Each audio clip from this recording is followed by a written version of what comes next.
Hi hello வணக்கம் and welcome to TNPSC goals. இன்றைக்கி இல்லம் தேடி கல்வியில் ஒரு முக்கியமான அப்டேட் தான் கொடுத்துருக்காங்க. என்ன அப்படின்னா சிபிடி டெஸ்ட்டை பற்றி தான். ஃபஸ்ட்டு யாரெல்லாம் இந்த ஸ்க்ரீனிங் டெஸ்ட் அட்டன் பண்ணியிருக்கோமோ அதில் செலக்ட் ஆகிறவங்களுக்கு தான் இந்த மெசேஜ் இந்த மெயில் வரப்போகுது, செலெக்ஷனுக்கான மெயில் வரப்போகுது.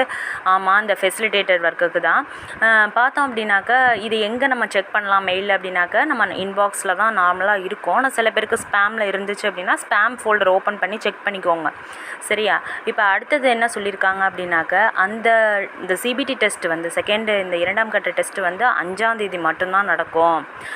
அதுக்கான அந்த தேர்வு நடக்கக்கூடிய நேரம், அந்த பிளேஸ் எல்லாமே அந்த மெயிலில் கொடுத்துருப்பாங்க. அது மட்டும் இல்லாமல் யூசர் ஐடி, பாஸ்வேர்டு எல்லாமே கொடுத்துருப்பாங்க. ஆனால் அது யாருக்குமே நம்ம ஷேர் பண்ணக்கூடாது அப்படின்னு சொல்லியிருக்காங்க. ஷேர் பண்ணோம் அப்படின்னாக்க அது எக்ஸாம் எழுத முடியாது, அதை கண்டுபிடிச்சிருவாங்க.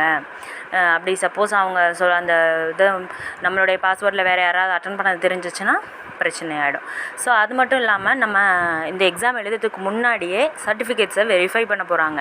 அப்போ நம்ம என்னென்ன எஸ்எஸ்எல்சி, ஹெச்எஸ்சி, நம்ம 10th 12th யூஜி, பிஜி பண்ணியிருப்போம், கம்ப்யூட்டர் கோர்ஸு எதெல்லாம் இருக்கோ அது எல்லாத்தையும் ஒரு 2 செட்டு ஜெராக்ஸ் எடுத்துக்கிட்டு நம்மளுடைய ஆதார் கார்டு அண்ட் நம்ம ஐடிகே கார்டு எல்லாத்தையும் ஒரிஜினல் எடுத்துக்கோங்க. எல்லாத்துலேயும் ஒரு 2 செட்டு வேணும்னா ஜெராக்ஸ் எடுத்து வச்சுக்கோங்க, சும்மா ஒரு ரெஃபரன்ஸுக்காக. இப்போ நம்ம இவங்கள்ட்ட நம்ம காட்டுறது இதெல்லாம் காட்டணுன்னு கூட பின்னாடி நம்ம ரெஃபரன்ஸுக்கு வச்சுக்கலாம், அதுக்காக ரெடி பண்ணி வச்சுக்கோங்க. ஸோ இதை நம்ம யார்கிட்டையும் ஷேர் பண்ணக்கூடாது. பத்திரமா நம்மளுடைய எல்லா சர்டிஃபிகேட்ஸையும் எடுத்துகிட்டு போகணும்.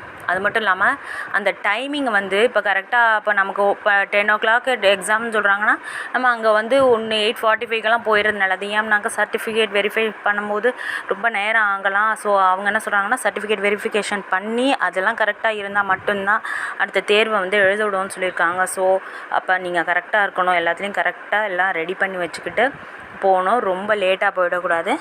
டைமிங்கை கரெக்டாக நீங்கள் மெயின்டைன் பண்ணிக்கோங்க.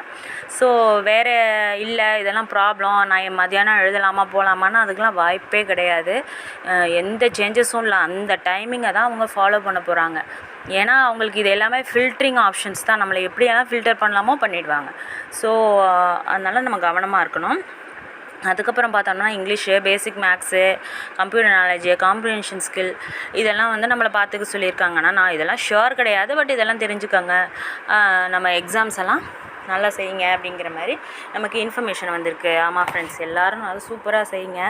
இந்த இன்ஸ்ட்ரக்ஷன்ஸ் எல்லாம் கரெக்டாக ஃபாலோ பண்ணுங்கள். இல்லை இதை எடுத்துகிட்டு வரல அதை எடுத்துகிட்டு வரலான்லாம் சொல்லாமல், ஓகேவா? Thank you, all the best. எல்லோரும் சூப்பராக பண்ணுங்கள்.